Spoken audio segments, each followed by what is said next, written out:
Heyo! And what is up, everybody? Thank you so much for joining me here on the channel once again today for our continued non-stop coverage of the Mae Young Classic. The final 4 episodes dropped today on the WWE Network, and we watched them, and we got a lot to say about them, and we're going to let you know what we think right here and right now on the one and only newest fastest rising podcast in all of YouTube, the Sledgehammer Wrestling Show. So, let's do this, baby. The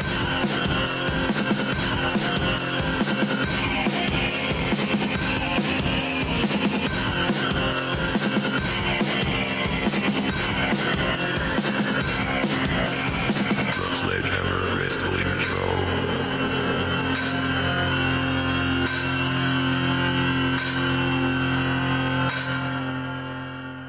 Alright, wrestling fans, thank you so much for joining me here again today. My name is Nick Nightmare. This, if you don't know by now, is the World Heavyweight Champion of Microphones, and his name is Blue the Snowball, and we are here today to bring you our non-stop coverage of the Mae Young Classic. Round 2 was made available to us today, and my excitement was at its peak when I started this thing and I pressed the play button on my PS4 and I started this friggin' journey off, and then it was quickly dashed in a way because all of my biggest fears about this tournament seem to be coming to light. And if you don't know what I'm talking about, by the end of these reviews, you certainly will have a better understanding of where I'm coming from. Not that we have not had some great action in the second round, which kicked off with Abby Lathe versus Rachel Evers. This was an amazing knockdown, drag-out contest between two very, very talented women. Absolutely hard-hitting, fantastic action. These girls took it to each other really hard. You could just see the ferocity in their strikes. These girls have been ready for this their whole lives. Abby Lathe is fucking great. Rachel Evers is fucking great. Doesn't matter that she was trained by Lance Storm and that she's the daughter of Paul Ellering.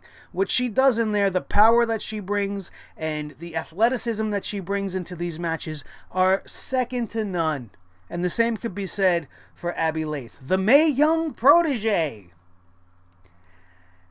I could say some things about that I'm not too, not too into that angle. Like, I don't see anybody of today's generation really looking back that far for inspiration. And this is obviously given to her to play on the namesake of the tournament. There, I said it. Alright? There's no fucking way Abby Lathe's influence to get into wrestling, it was Mae Young. And she's so young that if Mae Young was her mentor, what did she teach her? To change her diaper?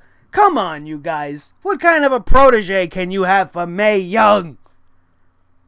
Alright, let's stop the nonsense and let's get back to the seriousness before I say something to upset somebody. Because that is not our intention, because this tournament has featured some fantastic action, just like in this match that we're talking about. Abby Lathe, very, very impressive again here, and Rachel Evers more so than even in her previous outing where I was so high on her. This match would prove to be the same. She executed that springboard spinning leg drop again. It was a thing of beauty. And you want to talk about beauty? She took Abby Lathe from the top rope and executed an absolutely beautiful top rope power slam that I thought was going to end the match, but that would not be the case. These two got so hot and ferocious with each other, they were screaming at each other in the ring like two crazy sirens, and then they would knock each other out with dual big boots. This match was fucking amazing. I really, really enjoyed it. However, Abby Lathe would catch Rachel Evers trying to nail a super kick and reverse it into a powerbomb, which she would follow up with the Mae Young alligator roll for the 1, 2, 3, and Abby Lathe will be moving on into the quarterfinals. Okay, fantastic. I would have much rather be Rachel Evers, as we all know. I'm particular to second generation superstars and feel like they should be featured better. But I think Rachel Evers got a great showing, and I cannot wait for them to call her up or sign her to NXT, because she is great, and she's got a great look, and she's fantastic in the ring, which is the most important aspect of everything to me, and I want her future to be bright in the WWE, just as I want for Abby Lathe. She is phenomenally fantastic, and she definitely deserves the attention that she's been getting, because her wrestling ability is fantastic. She plays the underdog very well, and they told a great story in the ring. And that's what it's all about. So they kicked off the second round hot and heavy with a great match. And then we get another great match, which would be Serena Deeb and the redemption of the straight edge superstar versus Piper the Viper Niven from Scotland. And this match was beautiful. This match was beautiful. Like I've said previously about Piper Niven, this match just made me smile.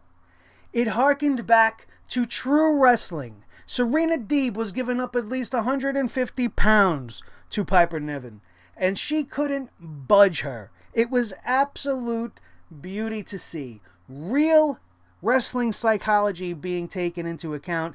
Piper Niven is great with it. She knows exactly when to move, when to fall, when to sell, when to not sell. This match couldn't have been scripted any better.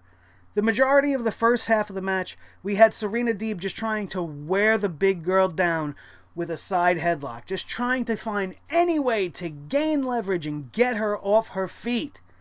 But this would not be the case. Piper would use her size to maintain her vertical base until she would go for a senton on Deeb, and Serena would get her knees up and would finally be able to gain some sort of advantage on the big powerhouse. But in the end, the story would be the same. Serena Deeb would be laid out and be on the receiving end of a Vader bomb. An absolutely beautiful Vader bomb, but kicks out. The crowd went absolutely fucking nuts. She's still in this thing. Her redemption is still within her grasp. Absolutely beautiful. Piper Niven can't take it.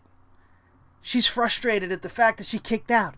She goes up to the top rope and hurls herself for a big splash off the top rope, but misses, giving Serena Deeb the opportunity to set up for that big spear that she wants to hit and finish this thing, but she would miss and end up on the broad side of a Michinoku driver, and Piper Niven would nail the pin. 1, 2, 3. She too will be moving on in the Mae Young Classic. This match was great. It made me happy. It made me feel like I was watching wrestling. This match reminded me of one of those matches back in the day where you would see, somebody of a mid-card status, maybe like a Coco Beware versus an Earthquake, or Coco Beware even versus Andre. It was almost like Piper Niven was toying with Serena Deeb throughout the entirety of the match until she just got that little opening, and Piper made that one little mistake to let Serena gain the advantage. This match was great. If you can't tell by my enthusiasm and the way that I'm talking about it, I loved this match. Every single match that Piper Niven has been a part of has been one of my favorite matches in this tournament. They need to sign this girl immediately. Her story is fucking awesome. Not her personal story, her wrestling story. She's great in the ring. She's agile for her size. She is just the total package. She's what you want in the women's division. She's what Nia Jax wishes she could be. Piper Niven is fucking fantastic. This match was great.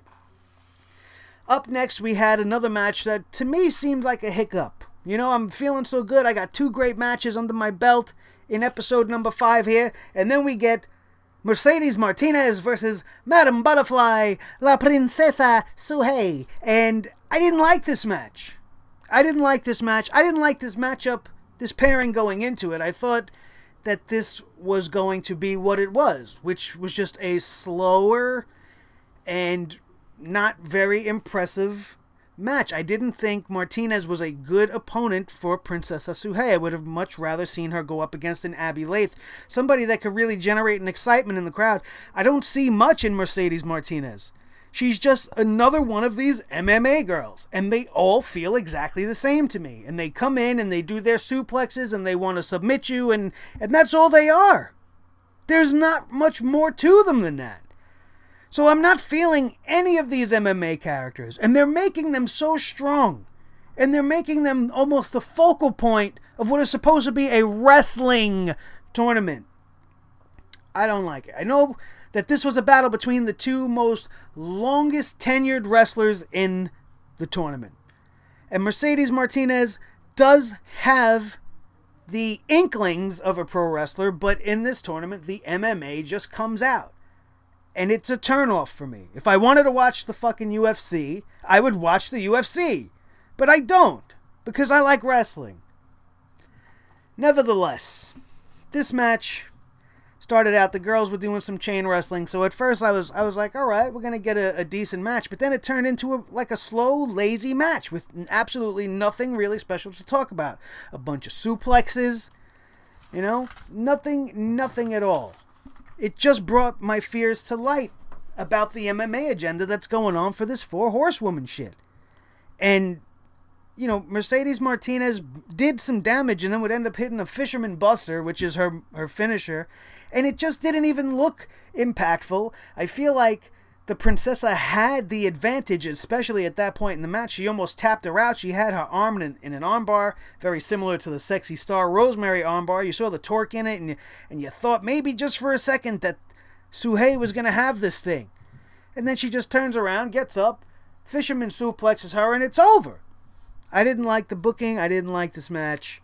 I didn't like that Mercedes is advancing on, because it just absolutely proves to me that their mission in this tournament is to get over the UFC MMA girls so that they can push this 4 horsewoman angle. And we are going to talk more about that in episode number 6. So I'm going to hold all my real criticisms until then, because after this match, we had what might be the best match of the second round. And not surprisingly, it includes Kyrie Seine as she went on to face Bianca Belair. This match was fun.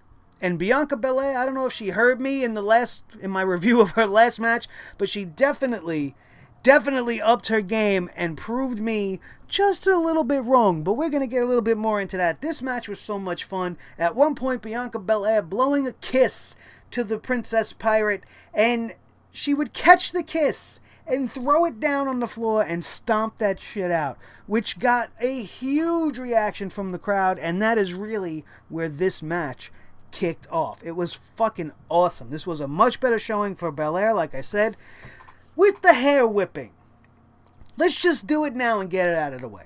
When she did it in the last match with Reina Gonzalez, and she just did that little, like kickboxer head swing that had like no impact to it, I hated it. Today, when I watched this episode, and she took it and used it as a whip, and you heard the thwip every time she swung that thing, and you heard the impact off little Miss Kyrie's fucking skin, it was brutal. It was almost magical. It just got me going like, oh my god. But then I'm thinking, well, wait a minute, is this cheating? I know it's attached to you, but isn't that like using a foreign object? You're hitting her with a weapon. The weapon might be attached to you, but I mean, I don't know. That leaves a lot of gray area to discuss within the rules. And I don't understand whether or not it really should be allowed. But this got her so much heat with the crowd, because I think they felt like I did. Like, hey, she's cheating. You're not supposed to do that. And the crowd just rained down with the boos, and she soaked it in, and it was absolutely beautiful. And aside from this, the athleticism that was put on display by Bianca Belair in this match I was not expecting it. It was unreal. She held Kyrie Seine up in a vertical stalling suplex for a good solid minute and pumped her, with the leg squats. You don't just do that unless you're fucking strong. Everything she did was absolutely impressive to me. I definitely have to eat my words, and I have to make her say she proved me wrong. I was not impressed after her first outing, and I did not think that she should have been advanced in the tournament, and she ends up having what, to me, ends up being the best match of the second round. How much of that is Kyrie's fault? Not fault, but to credit Kyrie Seine? We can't do that, because Bianca Belair was just fucking great. This match, she would execute an absolutely gorgeous 450 splash, but Seine would end up kicking out, which absolutely shook Bianca Belair to the core. Absolutely. And she was this close to almost pulling off what would have been the biggest upset in the whole entire tournament. But Kyrie Seine would gain the advantage, hit that crazy top rope elbow. This time she didn't get it across the chest. She got it like right into the heart of Bianca Belair.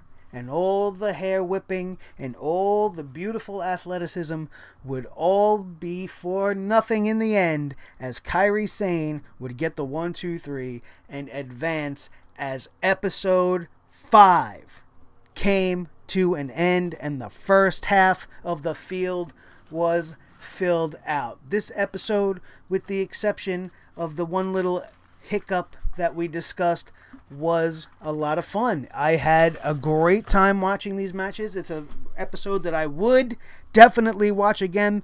Great quality stuff from these girls, and I, like I said, could not wait for more at the conclusion of this one. Episode 6, however, will take a dramatic turn for me, and you're going to have to tune into that one to find out exactly why, because it's just way too much to talk about. And I know once I get to my point that I'm looking forward to making, it may go off topic a little bit, and we're going to end up dragging the show along, and we're already almost at 20 minutes here, so we're gonna call it right here. We're going to wrap it up one episode at a time from this point on, so that we could really go a lot more in depth with everything.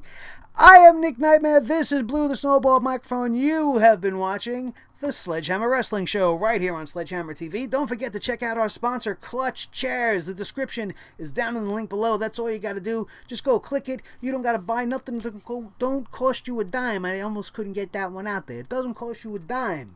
All you got to do is click. It's just a little clickety-do from you for me. It's the best gift you guys could ever give me. If you don't want to do that, while you're perusing down underneath the screen here, hit that thumbs up. Smash it for me. Let me know that you like this review, that you like me, that you like the Mae Young Classic. Also, feel free to use that comment section. Let me know how yous have been feeling about it. If you know what I'm going to talk about, if you think you know, let me know. Let me know what you want to know. Let me know what you want to see. I'm all ears for you. Light up that comment section. And as always, after you share this video with your friends and you hit that subscribe button, make sure you urge them to do the same. Let's continue to grow the Sledgehammer Club, as this year is going to prove to be an even bigger year than our first. Thank you so much for joining us here today. That is going to do it.